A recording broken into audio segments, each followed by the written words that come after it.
The PS4 has been around for over 10 years now. You'd think it's outdated. Well, I bought a renewed PS4 from Amazon, and today we're gonna find out if it's still worth it in 2025. Hit the like button and let's start.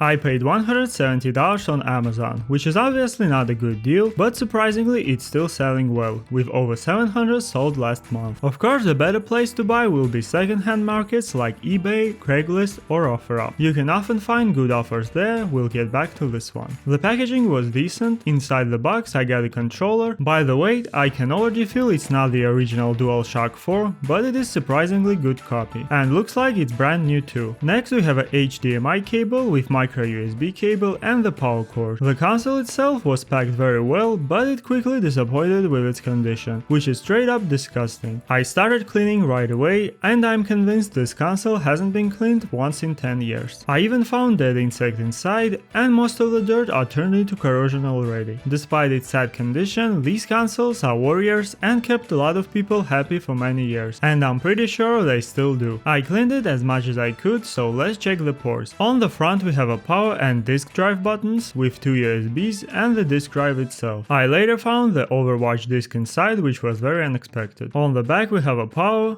optical, HDMI, Ethernet and aux port. Let's set it up and see if it works. I'm using a simple 1080p 100Hz monitor. PS4 runs on 60Hz, so high refresh rate doesn't matter here. I booted it up. That startup sound hit me with all the nostalgia. Looks like it works fine, very quiet too, and we have 408GB for the games. I tried connecting to the Wi-Fi, and here I discovered that the original PS4 supports only 2.4 GHz Wi-Fi, unlike Slim version which supports both 2.4 and 5 GHz. That's slightly inconvenient, but with a LAN cable I still got 100 megabits per second download speed. So after the console went through the updates, I went straight to the store to download a bunch of free-to-play games. There are even some new releases here, so let's check them out. PS4 has a huge library of great games. Yes, Sony is focused more on PS5 now, but the PS4 still has a massive player base, so we get some new releases like Elden Ring Night Rain. Games can be pricey in the PlayStation Store, so remember that our PS4 has a disk drive. You can grab used disc for cheap on eBay and local marketplaces. Another way to save is to get a PlayStation Plus subscription. There are 3 tiers: Essential, Extra and Premium, each offering a game catalog. If you see games you like in the catalog, it's a solid deal, especially for summer. Here are the prices right now. I installed a lot of games, but since we have only 408GB of storage available, we have to compromise and delete some games in order to install more. The 1TB version will be undoubtedly more convenient, especially for AAA games. Anyway, let's talk about performance. In Fortnite, I mostly see 60 FPS. In some busy scenes, it does drop to around 45, but it looks surprisingly good. Epic Games has done a great job with the performance updates, I guess. The controller that came with the console is actually pretty good, very close to the real DualShock 4. Unfortunately, I can't find it on Amazon, but there are many other worthy alternatives. Let's move to Apex Legends. I see the FPS as low as 30 in the sky and around 45 to 60 on the ground. I wouldn't say it's bad, it runs pretty smoothly and it's very playable once you get used to it. Moving to a relatively new game, the Finals. It looks very nice visually and I think it runs at around 60 FPS, although in some loaded scenes I feel the FPS drops to around 40. Overall, it is playable and I really like to see new free-to-play games on PS4. Let's move to Call of Duty Warzone. I first played Warzone on PS4 and now that Verdansk is back, it brings a lot of memories. This game doesn't have an FPS counter on PS4, so I'll try to guess from my experience. It runs at around 40 FPS. Some occasional stutters, maybe texture loading delays due to slow hard drive, but the gameplay is mostly smooth. We even got a first place. This game also supports a keyboard and mouse, which I connected to USB ports on the front, and it actually can be a playable budget setup. The only thing, you'll still need a controller to connect the headset. The game runs fine, but the same 45 FPS here is a bit less enjoyable. It is almost like with a keyboard and mouse, you always want more FPS. Fortnite is also supports a keyboard and mouse on PS4, and here at 60 FPS it feels pretty good. If you get some gaming combo like I did in the previous video, it can actually actually be a nice budget gaming setup. I played more games, PUBG for example works well, very playable, even looks like the graphics got a bit less pixelated from the last year, but it's still very hard to see on long range. I checked some more new games like The First Descendant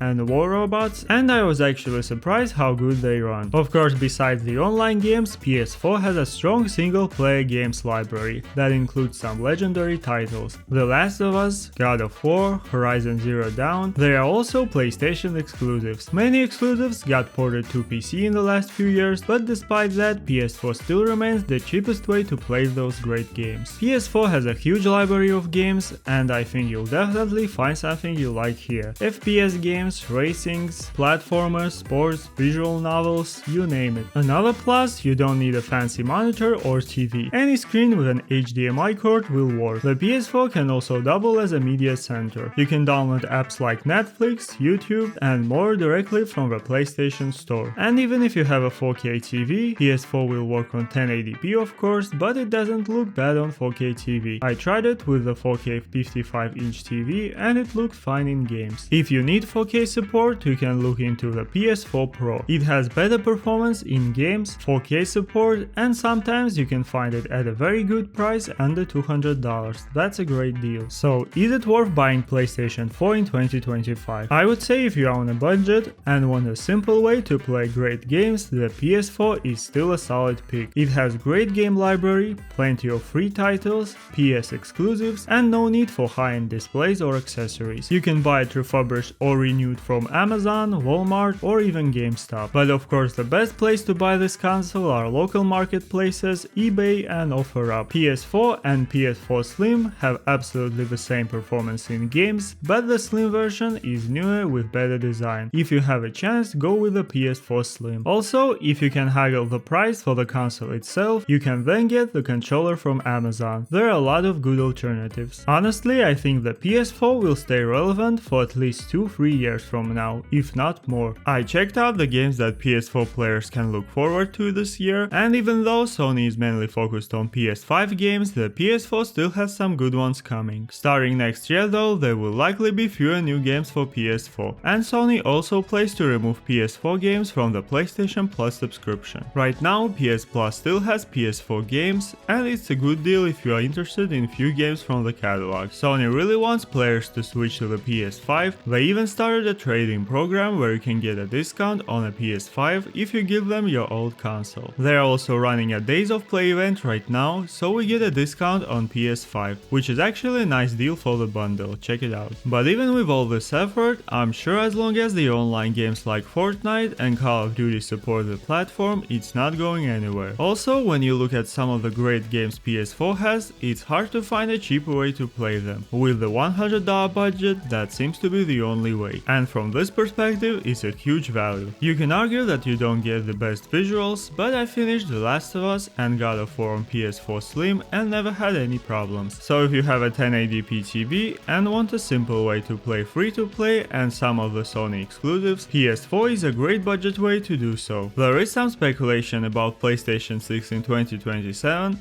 At this point there is no official statement, but there are people with PlayStation 4 Pros who are actually waiting and planning on skipping the 5th generation completely. Let me know what you think about it in the comments. Are you still using your PS4 in 2025? And if you found this video helpful, hit the like button, it really helps with the algorithm, and don't forget to visit the channel's page for more content.